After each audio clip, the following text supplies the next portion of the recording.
¿Qué pensarías si te dijera que todo lo que leíste de historia argentina hasta el momento no son más que apreciaciones y pareceres de cada escritor? Es muy probable que no hayas indagado en fuentes históricas y solo te hayas dejado llevar por un solo libro, alguno conocido, público, mediático. Te sorprendería enterarte que esa historia contada por ese autor es solo su punto de vista sobre algunos hechos que, en su mayoría, son difícilmente comprobables. Pues de eso se trata esta guerra, de saber quién tiene más la razón y quién narra lo más objetivamente posible a la historia argentina. Si aquellos que son favorecidos por la publicidad de sus publicaciones y el romanticismo de sus textos, o aquellos otros encerrados de por vida dentro de la heurística que considera más acertada y de las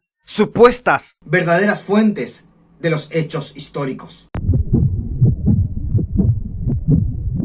Una guerra fría parece haber entre dos formas de expresar la historia. Aquellos que, según sus rivales, buscan acomodarse en las bibliotecas de la mayor cantidad de gente posible, agregándole una gran cuota de heroísmo a relatos que pueden no ser tales, escudados en la supuesta legitimidad que le otorgan los medios masivos de comunicación.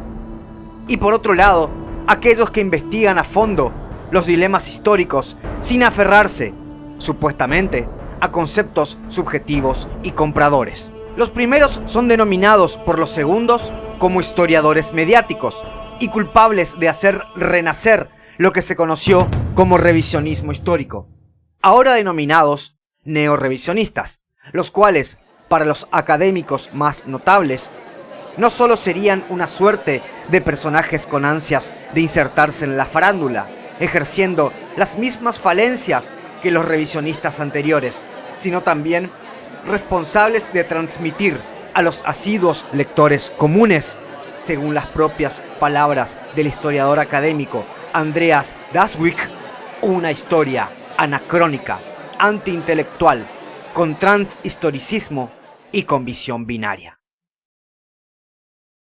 Las principales críticas que tienen los académicos hacia los neorevisionistas son las siguientes: alegar combatir la historia oficial, al igual que el revisionismo anterior, usando la historia patria para vender sus productos e identificando el pasado con el presente, buscando comparaciones, llegando a conclusiones completamente extemporáneas y distorsionando la historia. Por otro lado, coinciden muchos historiadores profesionales en que, si bien los mediáticos presentan las falencias relatadas previamente y más, al menos tienen de positivo el hecho de lograr haber recuperado el interés del público por el pasado, por la historia.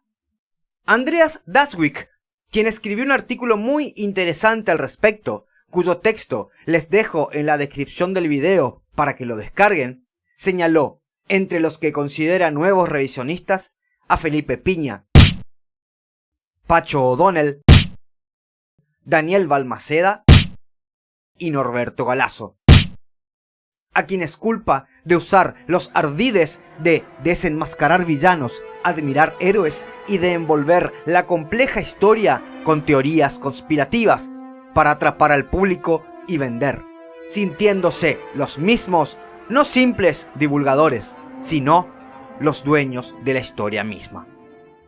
Opiniones de los autores. Voy a leer ahora algunas de las críticas que se efectúan los mediáticos versus los académicos, a modo de golpe y contragolpe.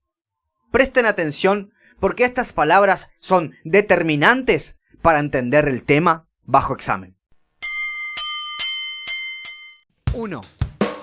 Los neorevisionistas construyen su prestigio gracias al apoyo de los medios masivos. Luis Alberto Romero, académico. 2. No existe la historia objetiva. Pacho O'Donnell, mediático. La historia mediática está para aclararnos quiénes han sido los buenos y los malos del pasado, para decir la verdad al hombre común. Juan Manuel Palacio, académico. 4. Me encantaría sentarme a una mesa a debatir sobre la divulgación como una necesidad académica, algo que no se hace. Felipe Piña, mediático. 5. Al gran público no le suele gustar ni la descripción minuciosa, reiterativa y gris, ni las complejidades de los procesos históricos, ni la idea de que lo real solo se transmite en relatos construidos y siempre sujetos a la confrontación con otras representaciones. Tampoco le convencen las preguntas que todavía no encontraron respuestas fidedignas, o quizás nunca las tendrán por la falta de documentación. En cambio, adora el desenmascaramiento de los villanos y las teorías conspirativas. Andreas Daswik, académico. 6. El trabajo de la historia es la interpretación del pasado. Los libros de Fontana, Hobsbawm o Fernand Braudel tienen juicio de valor tras juicio de valor. El historiador es, no el relator, sino el interpretador de la historia. Emite opiniones sobre los hechos y debe hacerlo como, de otra manera, lo hace el columnista político de un diario. Felipe Piña, mediático. 7.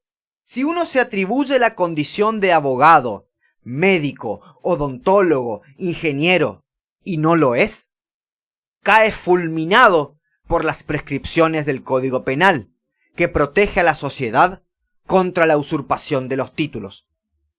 Pero, desgraciadamente, el título de historiador lo usa cualquiera, impunemente, para escribir sobre lo que no sabe. Jorge Palomar, académico.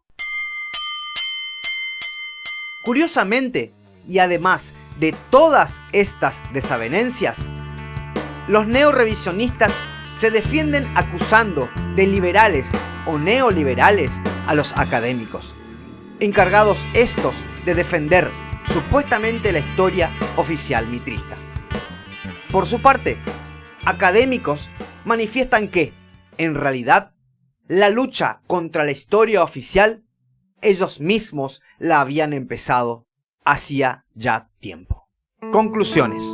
Así como la filosofía debe indagar, romper, desarmar y discutir aquellas verdades que los ignorantes consideran universales, lo mismo también debe hacer la historia con respecto a esos hechos y verdades históricas consagradas. La historia tiene ese no sé qué similar a la filosofía, que mientras más se la lee, más se la duda. No se la estudiaría tanto si no fuese así. Si todos los hechos, actos, pensamientos y avatares históricos serían universales e indiscutibles, entonces no tendría sentido continuar las investigaciones históricas. Pero aseverar un hecho con seguridad y objetividad e intentar acomodarlo a la moralidad vigente son los grandes errores de los historiadores, como así también el hecho de no comprender que las culturas de antaño fueron distintas a las de hoy en día.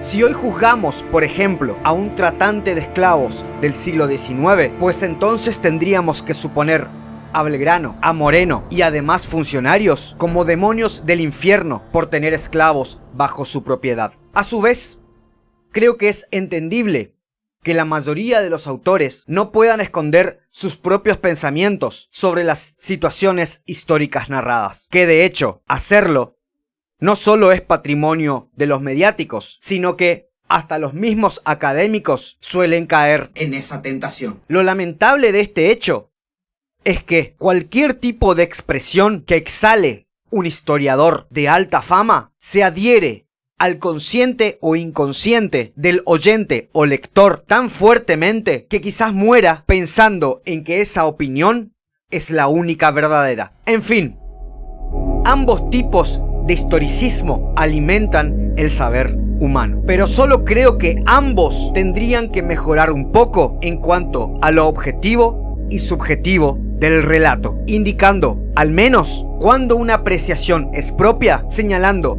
qué hechos aún se encuentran en duda y alejándose siempre lo más posible del pensamiento constante sobre si una situación en la historia se acomoda a dos polos que mutan con el correr del tiempo, el bien y el mal.